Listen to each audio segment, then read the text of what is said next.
Heart of Scales by Lord Plagueis 777.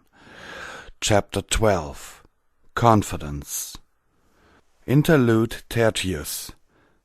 The cooking center gradually grew warmer as the ponies heated the ovens to prepare for the final stage of making the giant cake. They rolled the metal racks containing the large cake molds into place, being extra careful not to let any of the batter inside spill. Applejack watched from high up on an elevated platform, watching the progress unfold in front of her. They had a good amount of time before the sun set and were making good on their schedule. Despite a few hitches, every pony managed to do their jobs very nicely. Applejack took a deep breath, knowing that her break was not too far off. As soon as every last cake mold made it into the oven, she would be allowed to head for the break room for a moment of peace, away from the noise and the constant work-related yelling. She had been looking forward to this break, not because she grew tired of working, but because she anticipated the feeling of accomplishment that would overtake her as soon as she began her refreshing drink from a deep mug of cider. Everything after her break would be nothing compared to the hard work that came before it, and after that would be the party where she would be able to find some quiet corner to sit back and watch the rest of the scene carry on its lively festivities. Then out of the corner of her eye she would see Ruby come over with a couple of drinks and a few snacks, and until the sunrise they would discuss their day while relaxing their worked selves and planning to do on the casual day off after the summer sun celebration. "Lock him down!" Apple Cobbler shouted after the last of the molds were slid off of the metal racks and into the radiating oven. The ponies near oven baked away as the front was sealed off by bricks with magic. The same unicorns stacking the bricks would make sure nothing inside got too hot or cool, overseeing the baking process while the rest of the staff enjoyed their moment off. Applejack immediately jumped off of the podium and out of the main cooking hall, down the hallway and into the break room. There were a few ponies that had already beaten her there, enjoying a few drinks themselves. They were the ponies that would be the first to be called back to the front when the baking was finished. Applejack was also a pony that was required to be in close proximity until the end of the project. Thus there weren't many places she was allowed to wander, even during her break. No worries, she will be free soon. For now her world only consisted of the white foam topping her pinned mug and everything under it until she hit the wooden bottom. "Oh, Applejack!" she heard some pony sing from behind, requesting her attention. It was a voice much too thin and high-pitched to be some pony working here. It took her longer than it should have to look back and notice Applebloom and her friends, her crusaders, Sweetie Belle and Scootaloo, greeting her with bright smiles. "Don't need anything, Applebloom?" Applejack asked. Their sudden appearance wasn't anything like an unpleasant surprise, but she sure as well wasn't asking to see these three here during her precious break time. She also wondered why nobody bothered to ask them what business Phyllis had inside a cooking center. Not wanting to let Applebloom slow her down, Applejack took a sip of the cider. It was indeed just the fizzy, refreshing sensation Applejack needed going down her throat and spreading throughout her body from the center of her stomach, but something about Applebloom being here slightly distracted her from it. She was just one care away from having none in the world. "Can we interest you in a bit of conversation?" Applebloom asked cutely, trying to earn her older sister's curiosity. "You might want to hear what we have to tell you." Well, I don't see why not." It would have been one thing for Applejack to go over a few trivial matters with her little sister and send her on her way, but it appeared that a light chat would be a fraction of what she would need to go through to wrap up her business with her. She wanted a talk, an actual talk. There was an urgency in Applebloom's voice that she could not miss. Despite everything beginning to feel like a hassle, Applejack led them out of the break room and into an unoccupied office room a few doors down the hallway.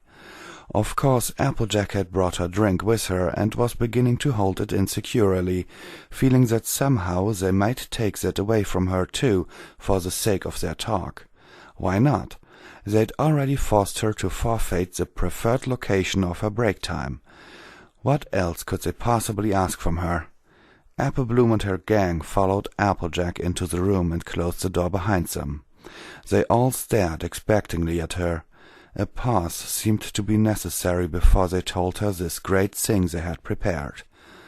"As you know, we were with Ruby this morning in the treehouse after you left," Applebloom began, after preparing for Applejack's immediate reaction. "And we discussed a few things with him involving the two of you. You know, asking what he thought about you. Guess what he said?" Applejack was prepared, but not for this. Since the moment Applebloom laid eyes on Ruby, or rather his blank flank, she's taken quite the interest in the character. He gradually won over her approval as a perfect cold friend for her older sister.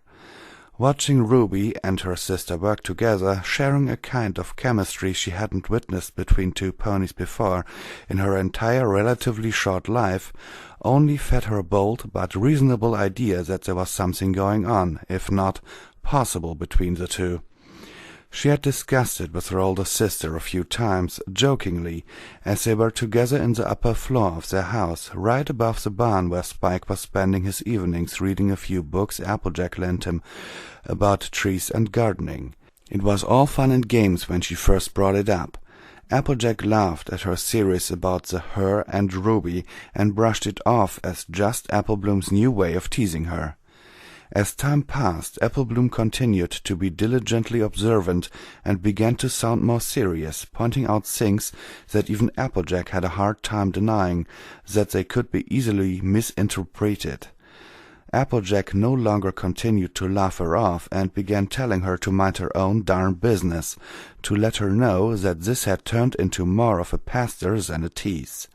Her reaction only gave Applebloom further reason to investigate, which she did, of course, much to Applejack's annoyance. And boy, did that annoyance reach its peak right there. "Look, you can bother me all you want, but don't you even think about talking that nonsense to Ruby." Applejack sent a mouthful of cider down her throat and slammed the mug down on a nearby table to show how agitated Applebloom had just made her. It was an attempt at intimidation. What else could she do, really? She was concerned, and somehow she knew it, instinctively at least. "We promised that you wouldn't. You said, and I quote, that you wouldn't sell him any of your hogwash." "Hogwash?" Sweetie Belle repeated in confusion, likely a word she'd never heard in her household before, ever. Applebloom seemed to understand, though. "And I kept my word," Applebloom declared. "I just told him that you two were perfect together, and that he should totally go for it. Which doesn't break the promise, 'cause everything I said was not hogwash. It was true. If that wasn't true, would I feel all warm inside whenever I watched the two of you getting along with each other?"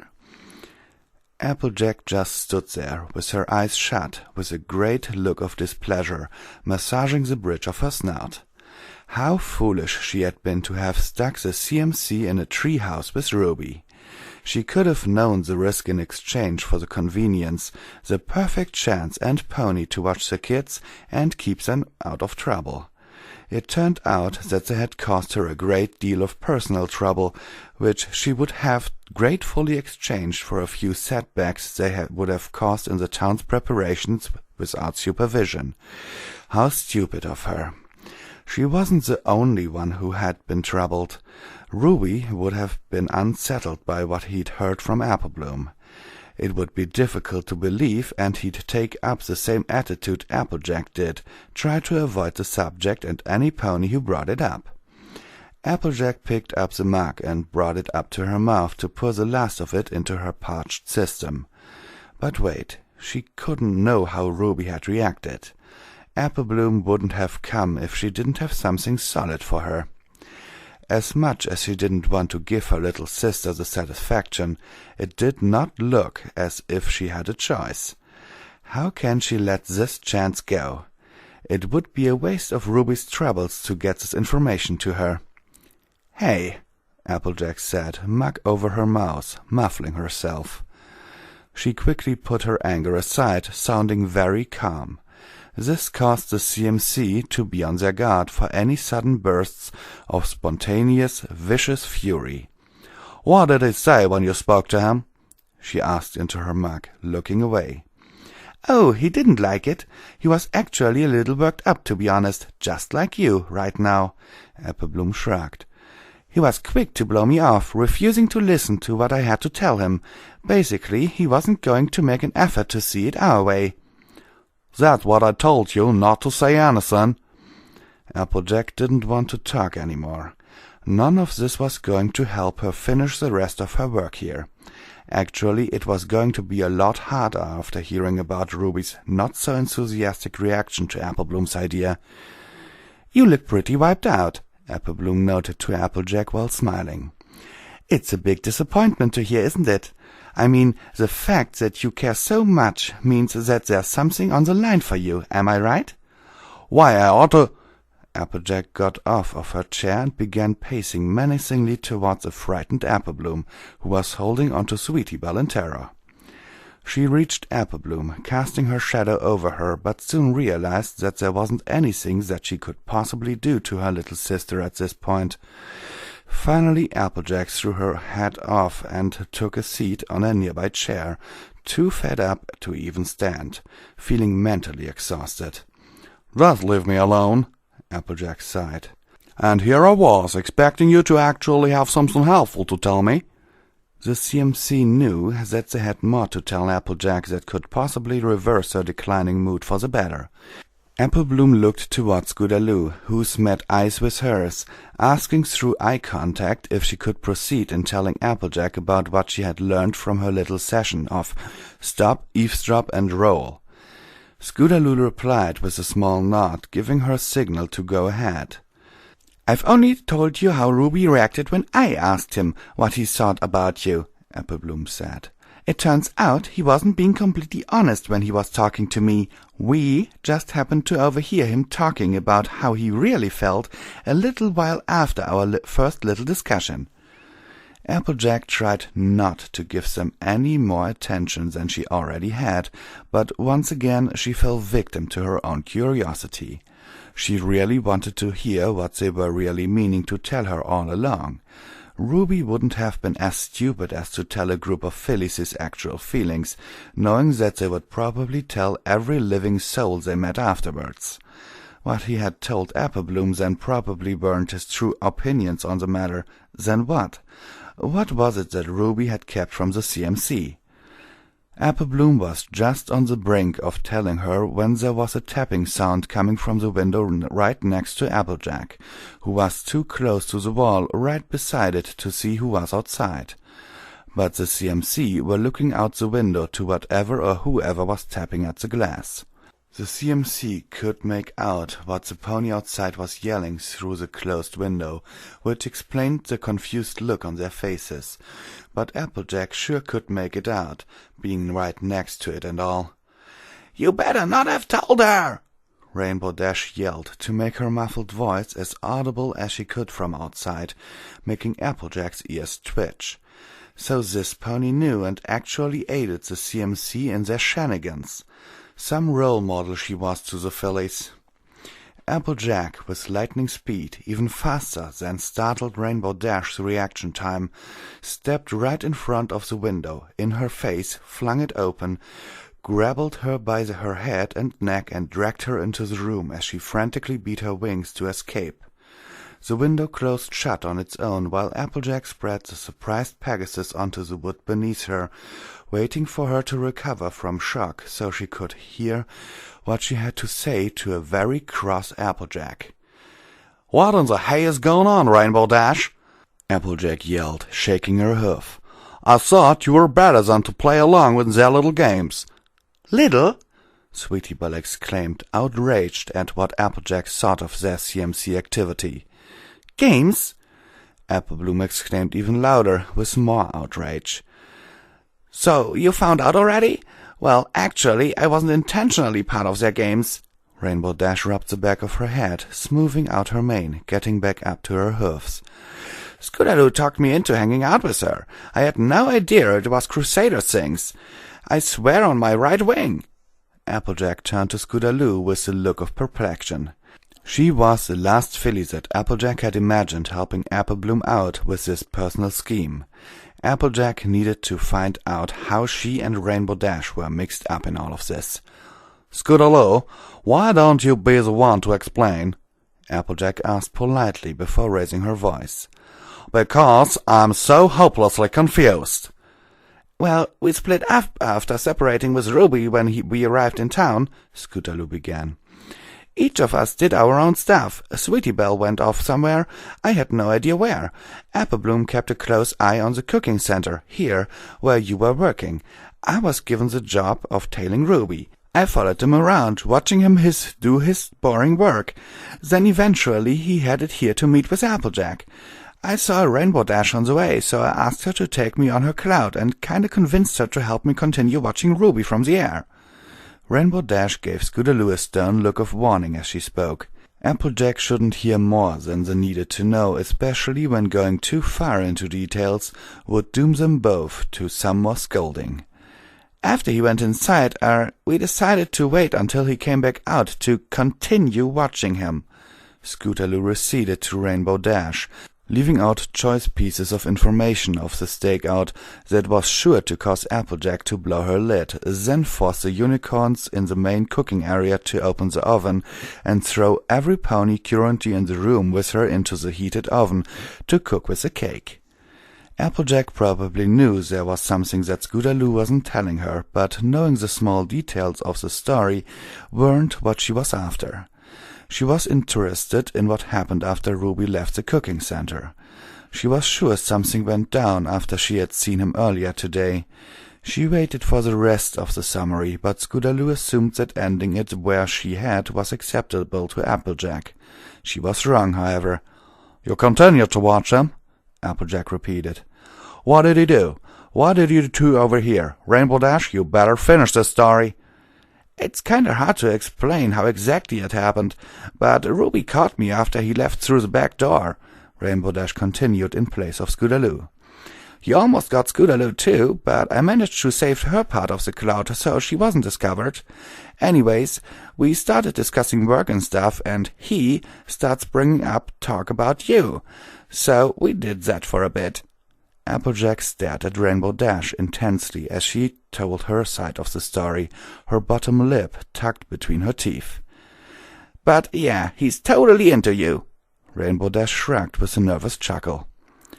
"Ruby told me, and Scootaloo was right there. He just didn't see her. He also told me right after not to tell any pony, but I couldn't do anything about Scootaloo. Ruby found out about her a moment later, but Scootaloo raced out of there before he could stop her. I was scolded on her behalf. Maybe he didn't scold me, but he really did seem like he was about to explode in my face. I admit things might have went too far." "Too far? You've upset him?" Applejack asked the 3 CMC members, turning to Rainbow Dash, sounding extremely distressed. "He was about to explode in your face, huh?" "I can't say I haven't made an effort to keep a lid over all this. Ruby wanted me to keep it from you most of all. I would have been able to do that if I had just managed to keep Scootaloo's mouth shut. You gave me no choice when you forced it out of me. I tried my best, okay? I should be telling you, congrats, Ruby likes you back." "I was right all along, wasn't I?" Applebloom jumped in. "This is great, isn't it? When are you going to tell him?" "Tell him what? My feelings? That I like him back. If there's anything that I'm going to be telling him, it's going to be an apology and explain for all this. I can't even begin to imagine where in the world I'll find the nerve to do so," Applejack replied, beginning to feel dizzy. "You'll have no idea what you're talking about. You don't know Ruby. He's just that kind of stallion. He's a nice guy. He'll tell you what you want to hear, and you 4 have made the huge mistake of taking advantage of his patience." "For?" Rainbow Dash did not take kindly to taking any part of blame for this fiasco. "Scootaloo, I give up. I'm out of here. I'll be waiting outside, so sort this out and wrap it up." Rainbow Dash walked over to the window and opened it, but she stopped as she spread her wings to take flight. "Before I leave," Rainbow Dash said, staring outside, retracting her wings slightly. "Sorry for interfering with your personal matters, Applejack. I didn't see how complicated it all was, but now I do, and I sort of understand. I'm starting to believe that it doesn't have to be. You have no idea how similar you sound to Ruby right now. It took him a while to say he liked you, but he did it in the end. I helped him accept it, and I think you should be thanking me and Applebloom." Applebloom managed to make a warm smile at receiving merit for her actions, which by now had gone very unappreciated. Applejack noticed this, surprised that Rainbow Dash had taken her sister's side after apologizing. "He said that because—" "It wasn't for the sake of just saying it," Rainbow Dash interrupted Applejack. "Unless mind-reading is possible, there's absolutely no way to know. But from the talk Ruby and I had, I'm pretty sure he meant it. Applejack, get yourself together. There's no use worrying about what's already said and done. Just decide what you're going to do about it now. You have something excellent in your hooves. Don't ruin it, please." With one swift flap of her wings, Rainbow Dash was lifted out of the room, through the window and outside. Applejack stood, staring at the open window. "I'm sorry, too," Scootaloo said, stepping up to the window herself. "I probably either did the most damage or was the most help. Anything to keep Ruby away from Rainbow Dash. I wasn't trying to cause you any direct trouble. I'd say that was mostly Applebloom. I hope everything works out." She turned to her two friends, who were surprised to learn that she didn't exactly have the same motives as they did. "Sorry for ditching you guys, but I think it's about time we called it a day on today's agenda." Scootaloo climbed over the windowsill and left to join Rainbow Dash outside as well as she could, not being an expert at flying. Now only Applejack, her little sister, and Sweetie Belle remained. Applejack sat back down on her chair, after nervously considering between leaving the room and sitting down to rest. She was only able to do the latter. Applebloom was bothered by her negative attitude even after it's been said enough that Ruby liked her. "I don't understand, Big Sis," Applebloom asked with sincerity. "I went through all this trouble there. Can finally be something greater between you two? Is that so bad? What's not to like about Ruby, Applejack? I thought you'd be happy if I got you to believe me." "There are some things I can't do, things that I can't believe. I can't. Not until I find out for myself. Sometimes it's better not knowing," Applejack replied, appearing to be dozing off on the chair. "Hey, Applebloom!" Sweetie Belle tapped her with her hoof from behind. "I don't think your plan is going too well. If it's all right for you, would it be okay if Rarity had a turn with Ruby now? Applejack doesn't seem to be too interested." "What in the heck are you talking about?" Applebloom had been disturbed by Sweetie Belle's question. "We've been at this long. Isn't it your turn now to help me with Ruby and Rarity?" Sweetie Belle asked. "No way! You're just copying my plan." "Fine, then." Sweetie Belle frowned, crossing her arms. "It's up to Ruby to decide anyway. I'll just have to convince him myself. All I have to do is make a better case." "Don't you dare!" Applebloom yelled, beginning to feel fear now that she realized that Sweetie Belle's own plan had even no remote chance of working. Applejack gave the two of them a look of melancholy and spite after having tried to ignore them until they went away, pretending to be taking a short nap for a headache. However, they were right in front of her, deliberating if Ruby should be moved as if he was some object of possession. The fact that they had the nerve to do this right in front of her made her realize that she should have just left in the first place, rather than continue gracing them with her presence. She picked up her hat that she had thrown earlier, wore it again, and was about to leave. Applebloom was about to call after her when she ran into some pony, as she was about to step out after opening the door. "There you are!" Apple Cobbler was standing at the doorway, a few inches away from Applejack. "You were supposed to be back in the main room a few minutes ago, yes? It's a relief that I even had the opening to leave in the middle of work. You're lucky nothing important was happening, or I wouldn't have been even bothered coming to look for you." She noticed the atmosphere in the room, the look in Applejack's eyes. She could tell something had went on during Applejack's break. "What happened? Are you not feeling well?" she asked. If you aren't, then go for a walk. I'll take care of things in the meantime. So how about it?" Applejack gave a slight nod. She could certainly use an extended break after her original one not having gone as she wanted it to. Apple Cobbler stepped aside to allow her through. "Wait up!" Applebloom called. "What are you going to do?" Applejack took a deep breath. She couldn't be angry at Applebloom any more. It was because she'd tried to ignore the issues that her sister had gone this far with this thing about her and Ruby. Maybe she was exactly what both of them needed to clear the air of all this modest laughter between their true feelings. Feelings that might agree or disagree.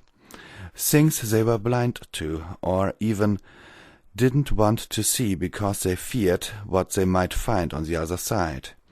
Applejack could just be losing her mind, thinking this, and needed to teach Applebloom a lesson for being such an interfering brat, but none of that came to her. She couldn't act like nothing was there any more, trying to snuff it out whenever any pony dared bring it up. She now had no choice but to resolve it before it resolved itself in a way she didn't want it to. This was about her. No pony else should be talking for her. There were many ways to try and figure all this out, and only she could decide how. Only her. "I'm not happy about what you did today," Applejack turned to Applebloom. "But I'm willing to forget about it if you just step off permanently and let me handle it." There was no way for her to know if this was something too happy or otherwise about. Applejack had an air of decisiveness that she had been asking of her all along, but did it mean Applebloom was going to get what she wanted from all this? She could only stare with a confused look, unable to tell what her sister was about to do, and now unable to do anything about it any more. "Promise to stay out of it?" Applejack asked. "All right, then." Applebloom nodded, taking a few glances at her older cousin standing in the hall. "Don't forget what you've heard. Please think about it." She made a last effort to convince Applejack. Applejack didn't say anything more to her as she passed Apple Cobbler and stepped out of the room. The dizziness that had overtaken her was gone and was replaced with a feeling of nauseous anxiety. "I'll try," Applejack whispered to herself as she stepped out of the cooking center and into the orange light of the sunset to think about what she should say when she finally met Ruby again. Both of them had been forced to discuss their true feelings today. Next time they meet, it wasn't going to be all fun and laughter. Some pony could get hurt. A friendship might break. The bliss that had been the last few weeks of working with Ruby would become memories of a better, happier, ignorant time. She might have to let Ruby go. Ruby might leave on his own. They could be feeling different things. Applejack knew well what she had decided on. What it was that Ruby had decided on was what mattered and what it did mean for her, because, honestly, what she had decided on was virtually irreversible, and it was going to be difficult if they hadn't decided on the same feelings. She didn't want Ruby to have to leave. What she had now was what she wanted. She wouldn't ask for more. She wouldn't ask for more. Spending workdays with him, playing around, just being good friends. Was that impossible now? Couldn't she at least try to continue things the way they were? Perhaps a time to discuss these feelings might present itself, a time when no pony has to get hurt, a better time. Let's just put this whole day behind us. But things couldn't go on like this forever, could they?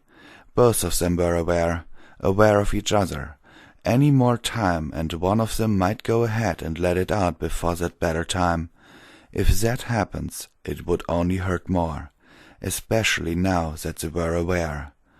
Right now it didn't feel like that better time, but if it was? What if this was the best time, and she was about to miss it? What if everything fades away altogether? Then there would be nothing left between the two of them. Would it be better to talk about it now before it goes stale? Before it's too late and it doesn't even come to mind anymore? She had to tell him, before Ruby completely loses interest, even if there was a chance he never had any to begin with. She had to tell him, she had to tell him, she had to tell him. "Please forget everything you've heard from them, okay?" Don't worry about it. We can't let a few fillies get under our skin, right? It's nothing to apologize about. They've never caused me any trouble. So there aren't any problems? I guess, yeah. I'll better head back now. I'll see you later. Sure. I am a coward. And who knows, maybe you can tell her how you feel if everything works out? So you knew too. It's not the hardest thing in the world to work out. But will it work? It feels stupid if you consider the circumstances. There you go again. Would you be alright if some pony had feelings for you? It would be alright if I had the same feelings for that some pony. That's that, and there's nothing more to it. It'll work out. All you need is some confidence. Confidence? Got it. Thanks for the advice. I feel much better.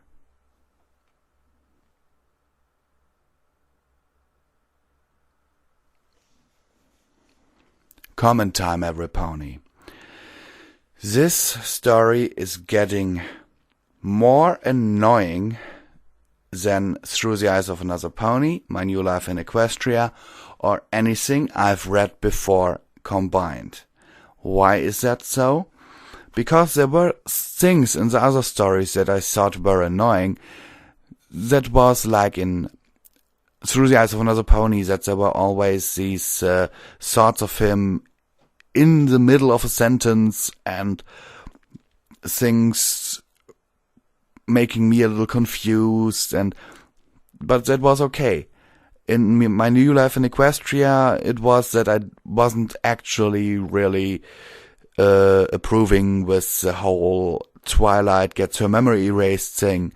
But in this one, it's just plain that that guy has no idea of English grammar. You have maybe heard some of the mistakes. I did not bother to correct any of it. I'm honest here. I did not bother. There's so much of it, I just cannot correct all of it. Especially what really pisses me off is the punctuation. I mean, there are things like he was ... There would a comma would go there, but it's a dot. So I read he was, make a pause because it's the end of a sentence, and then I realize, oh my god, that's I don't know, there should be a comma. So he was, and go on. That is a horrible read, especially the articles there or paragraphs. I don't know the right word. I think both work for, but I think you know what I mean. Where there are like 10 lines and there is not a single comma in it, and the whole thing is one sentence. This is horrible, horrible, horrible. And then these, here at the end of the last chapter, these, where is it? Here. She had to tell him, she had to tell him, she had to tell him. This stuff where things are repeated, or there are some parts where, I don't know, where the CMC are talking to her about Spike's feelings for her, where there's actually, I was following him, watching do his boring work. Oh my god, what the hell? I had to stop this chapter recording so many times that my Audacity crashed 5 times.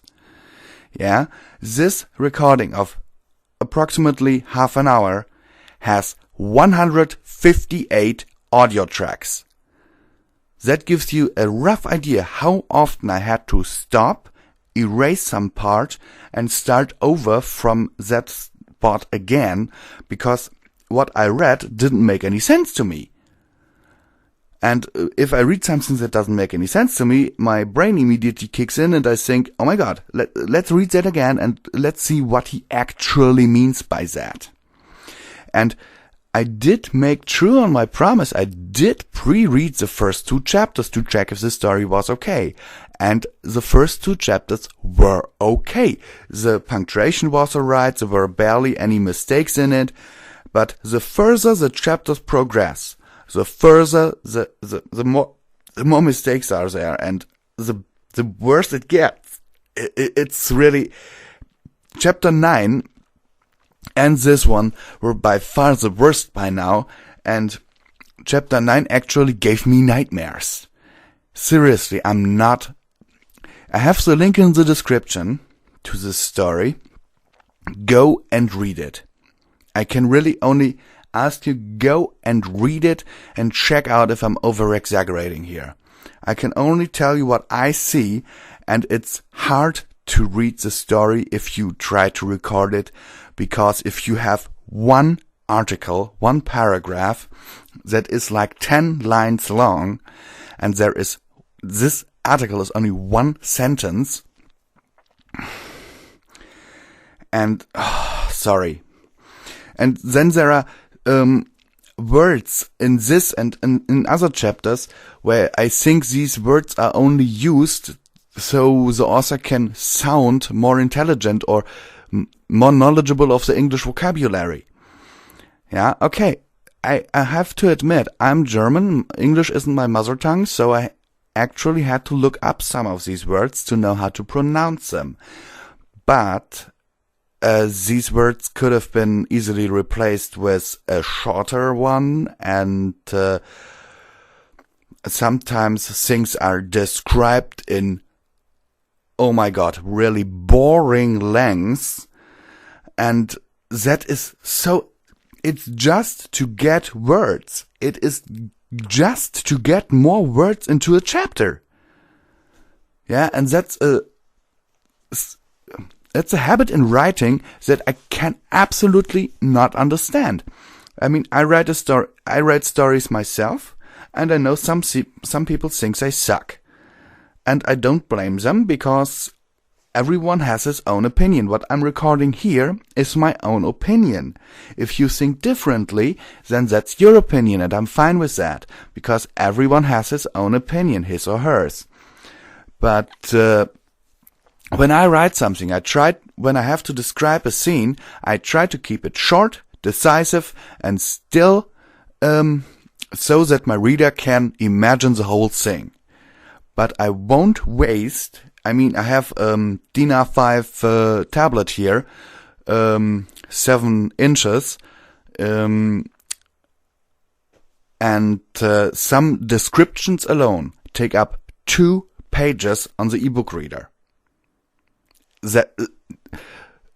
Descriptions for, I don't know, for the Royal Hall in the previous chapters. How? Why? Seriously, this is pissing me off. Sincerely yours, Visual Pony.